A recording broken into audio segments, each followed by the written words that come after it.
taste test later on in the evening. So I'll turn it over to Julie.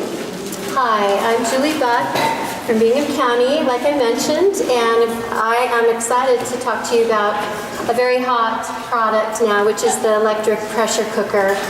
You know, we are really wanting something that's quick, that's efficient, that is energy efficient as well, and we're very busy. So this is a very popular product, and it gives you a lot of functions.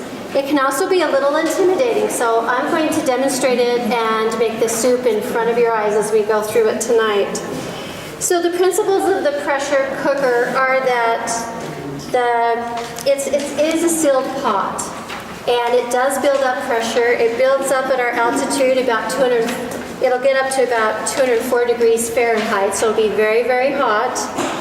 And it has about 5 to 15 pounds of pressure. The interesting thing about a pressure cooker is there's no way to know how much pressure is in it for us to know. It is programmed in, so it's very different from a pressure canner, which they are definitely not the same.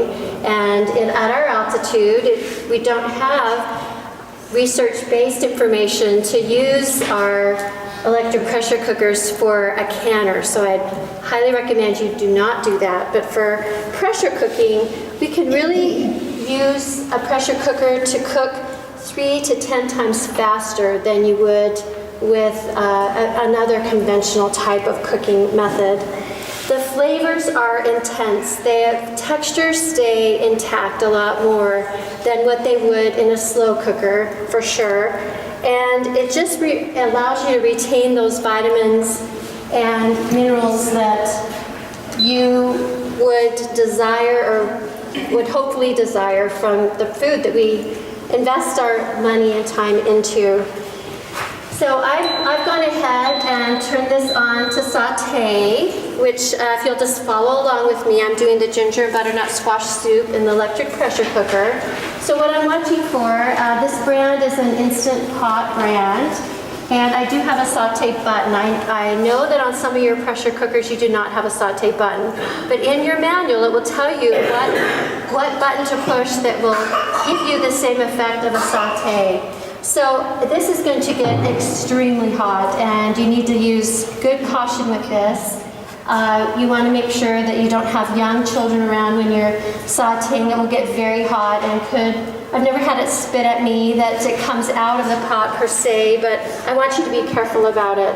So let's just talk about some food products that I've got up here. We just finished Halloween, and we had a jack-o'-lantern. Those are those great big pumpkins that we use for carving. This is actually a sweet pumpkin, sweet squash actually, and this has really got a nice flavor, and I'm definitely going to use this. Go ahead and cook it up and freeze it so that I can use it when I make my Thanksgiving pie. So make sure you know your pumpkins if you want to use a pumpkin, but tonight we're actually going to use a butternut squash. So these grow really well here in our local gardens. This was readily available at most of the stores I went to here in Blackfoot, so that's what we're using here tonight. You can see that it's nice and beautifully pigmented. These vegetables come to us with these natural pigments called plant nutrients. And these plant nutrients, we want to retain those nutrients because they're going to give us some antioxidants that actually help beneficial properties with our cell at the cellular level. So deep orange is great for beta carotene, which is one of those antioxidants. We see it in carrots for sure, and definitely in pumpkin as well. I'm also going to be using fresh sage, so this is a wonderful herb to grow. We're going to take it out, but it'll just be in there for flavoring as well. And then if you haven't used a ginger root, I'm going to go ahead and pass this one around because it will just be an extra pass around one tonight. But I want you to smell it. It's got a really nice, it has a little bit of an orange scent to me, and I'm watching till this says saute, so you can watch with me. It'll say hot when it's ready, and I'll start cooking for you. But just go ahead and pass that around. Ginger root is in the produce section. It's used in Oriental cooking a lot. You go ahead and peel peel it for sure. You peel it and then you mince the inside of it. It gives such a nice ginger flavor and scent to the food. I think it'll be subtle enough for you that it won't be something that's too sharp for you. What's it saying? Okay, let's do it. So that's the ginger root, all right? So now that I've got my pressure up, I'm going to go ahead and we're going to, I'm going to go ahead and add, yes, I am. But it didn't say to add, I'm just pausing for a moment here. I'm going to go ahead and add a little bit of oil. The recipe calls for olive. Tonight I'm using canola just because they're okay interchangeably. A little bit different smoking point, a little bit different flavor, but it's what I had available to me. I'm going to go ahead and add the onion. So this is a yellow onion that I diced, and you can instantly hear it sizzling, I hope. Can you hear it sizzling? There you go. Okay. We're going to be able to smell it in just a minute as well. So in goes the sage. Remember, I'm going to go ahead and take this out.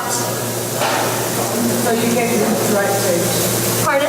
You can't use dry sage? You know, you can use dry sage. It would be about the third of what you would have.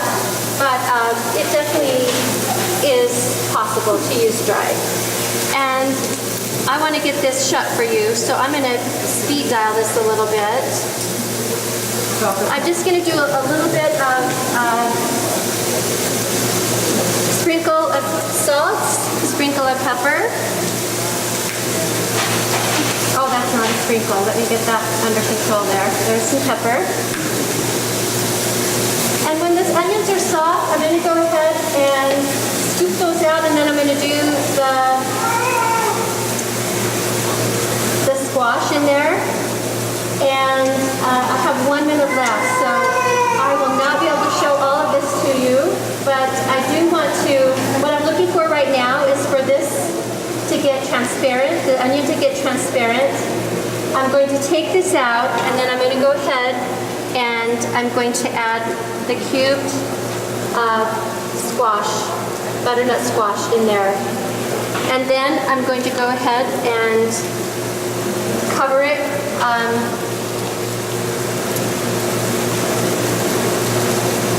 I'm going to let it brown for about 5 minutes, stirring frequently, and then I'll add the rest of the ingredients. I'm going to go ahead and let that cook. And we do have a manual button on here where you can go up and down with the time, so get to know your pressure cooker. There's also instructions tonight on types of releases, natural release, quick release. So you're going to have to stay tuned and taste this wonderful squash soup. Do you have any questions for me? Yes. Can you use your pressure cooker that you heat up on the stove? You know, that you put the top on, but it's... Are you asking if I can take the pot out and use it on the stovetop? No, I have a recipe. The old-fashioned pressure cooker. You know, there's a pot and they lock and Yes. you can be able to seal up. Can you use this recipe? Oh, absolutely. Sure. Absolutely. Yes. Other questions? Yes. Do you have a trick on how to peel that squash? Do I have a trick on how to peel the squash? Squash. Yes. I found that it's hard. Yes. Actually, how I would peel the butternut squash is I would actually steam it a little bit in the pressure cooker. I let it get a little bit steamed, and then it peels just really easily. It also peels really well with a peeler. Really? Yes, but if you want to cook it a little bit, it will slip right out. That's how I cook my yams as well, is I get them a little bit cooked and then the skins just slide right off. Other questions? I have a question. Can you share about your class in December? I'm excited to know. This is class. So, yes, December 4th, I have an electric pressure cooker class at the extension office here in Blackfoot, and I'd love to have you come. It usually fills up. I've taught it about 5 times And we just prepared 4 different recipes in the class, and you were preparing it, I'm supervising. So if you'd like to come try out a couple different pressure cookers, I'd welcome you to come. What time?